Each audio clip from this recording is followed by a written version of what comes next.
Merci, monsieur le candidat à la mairie de Libreville. En fait, vous observez, je n'ai pas de papier, donc il a tout dit. Mais je voudrais tout simplement, monsieur le maire, parce que je vous appelle déjà monsieur le maire.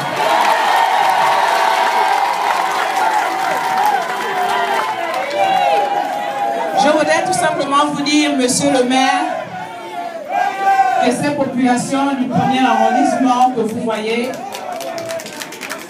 sont venues vous écouter, sont venues nous écouter. J'ai eu l'occasion lors du porte-à-porte de les rencontrer, monsieur le maire, de toucher du doigt les réalités avec lesquelles ils vivent, de constater que chaque matin quand ils se lèvent, c'est un jour difficile pour eux. Et chaque soir, quand ils s'endorment, c'est encore une nuit difficile pour eux. Je me rappelle encore de cette famille que j'ai vue derrière la prison. Ils étaient 30 dans une maison. Et Seigneur Jésus, je me suis dit, mais comment peuvent-ils vivre ainsi? J'ai eu un sentiment, monsieur le maire, de honte parce que je me suis dit, nous n'avons pas pu faire cela. Quand j'ai dit nous, je me suis associée. Parce que nous ne le voulions pas, et certains d'entre vous le disent, nous étions au PDG, oui. Mais nous n'étions pas d'accord et nous sommes partis.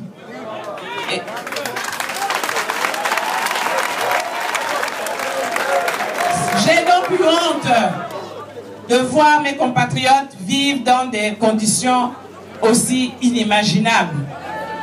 J'étais révoltée de voir ces enfants me regarder avec des grands yeux, la faim au ventre, la tristesse absolue dans le regard. Et je me suis dit, mon Dieu, comment peut-on encore voter le PDG dans ce pays? Oui, comment pouvons-nous encore voter le PDG dans ce pays? C'est inimaginable. Et je sais que vous êtes aujourd'hui mûrs.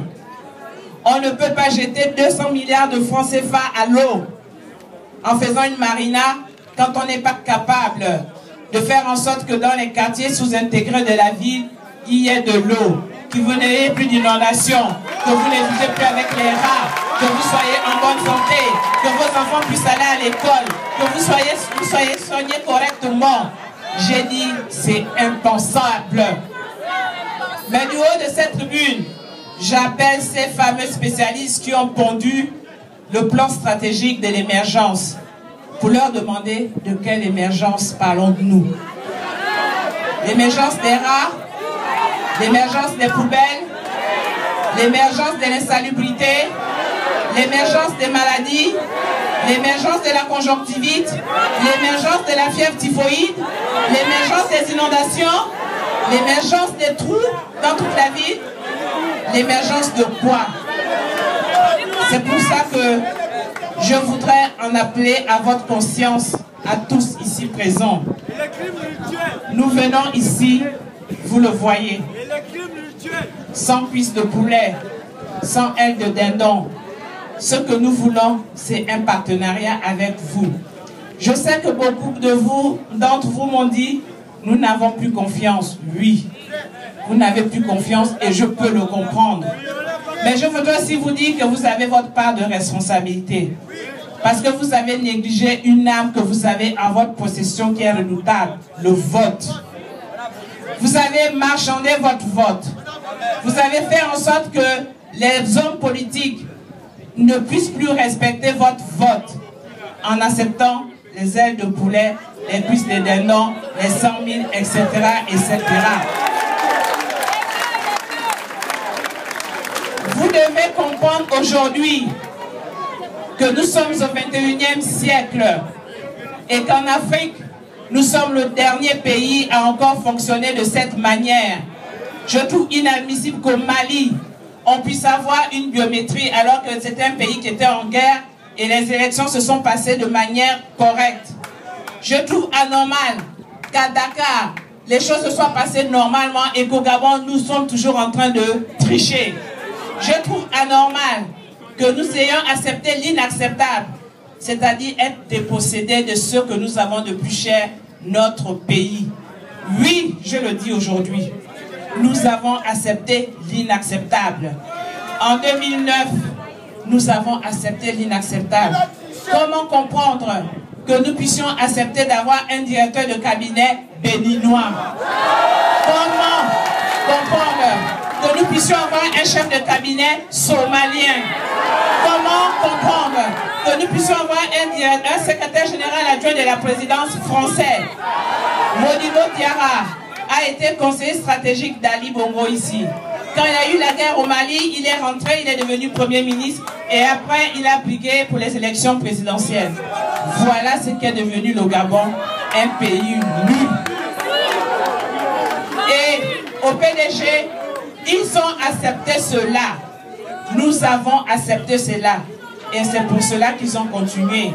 Parce que nous avons accepté cela, ils ont continué en nous mettant sur des listes pour les élections locales des non-gabonais sur ces listes-là. On dit élections locales. Donc ça nous concerne d'abord nous. J'en appelle à votre sens de patriotisme en vous disant tout simplement que ce pays est le nôtre. Ce pays, nos ancêtres nous l'ont légué.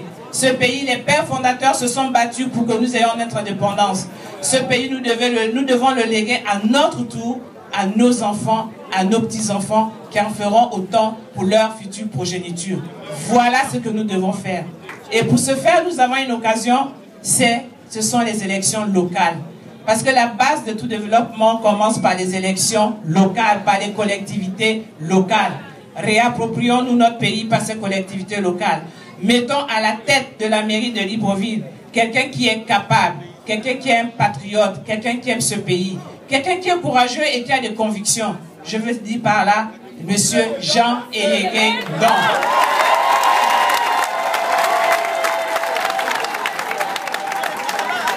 Mais pour que Jean Elégué Don soit maire de Libreville, je voudrais vous expliquer comment se passe ce vote. C'est un vote de liste. Vous savez, la photo que vous avez sur le t-shirt, c'est la même photo que vous aurez dans le bureau de vote sur mon bulletin de vote. Le logo, c'est celui-là, la femme au panier. C'est celui que j'ai dans mon dos. Voilà. Le logo, c'est la femme au panier. Vous savez ce que représente le panier dans nos traditions. Tout ce qui est bon, le mien il n'est pas percé, hein, rassurez-vous. Tout ce qui est bon, on met dedans. Tout ce qui est mauvais, on met dedans. Et puis quand on va au mariage, on assoit son mariage. Le panier, lorsque vous allez à la plantation, il est vide. Quand vous revenez, il est plein. C'est la redistribution parce que vous donnez à manger aux autres, donc vous redistribuez. Le panier, lorsque vous n'avez personne pour vous garder un enfant et que vous allez à la plantation, quand vous saclez, vous prenez votre enfant, vous le mettez dans le panier. C'est la protection. Voilà pourquoi j'ai pris le panier comme logo. Ce panier est une alliance entre vous et moi. Mais ce panier est une alliance qui nous permettra à tous, en ayant voté ma liste de manière très forte, de faire en sorte que Jean Elégué Don soit maire central de Libreville.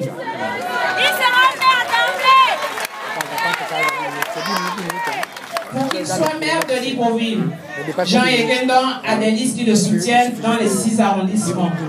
Aujourd'hui, le conseil municipal se chiffre à 151 personnes. Pour qu'il soit maire, il lui faut exactement 76 conseillers. 76 conseillers sur l'ensemble des 6 arrondissements. Le premier, le deuxième, le troisième, le quatrième, le cinquième et le sixième. Et lorsque vous regardez la chemise que Jean Elégué Don porte, il a effectivement les têtes de liste de tous les arrondissements qui le soutiennent avec leur logo. C'est important. Parce que nous sommes indépendants et il faut que vous le sachiez. Ceux qui sont au premier arrondissement ne verront pas la photo de Jean Elégué Don dans le bureau du vote. Ils verront ma photo avec ce logo, la femme au panier.